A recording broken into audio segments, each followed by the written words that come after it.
ರೈತ ಬಂಧುವರಿಗೆ ನಮಸ್ಕಾರ. ನಾವು ಇವತ್ತು ಚಿಕ್ಕಮಗಳೂರು ಜಿಲ್ಲೆ ತರೀಕೆರೆ ತಾಲೂಕು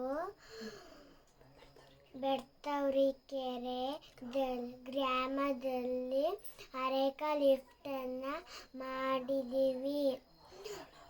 ಅರುಣ್ ಅವರ ಮನೆಯಲ್ಲಿ ಅರೆಕಾ ಲಿಫ್ಟನ್ನು ಕೊಟ್ಟಿದ್ದೀವಿ. ಬನ್ನಿ ನೋಡ್ಕೊಂಡು ಬರೋಣ.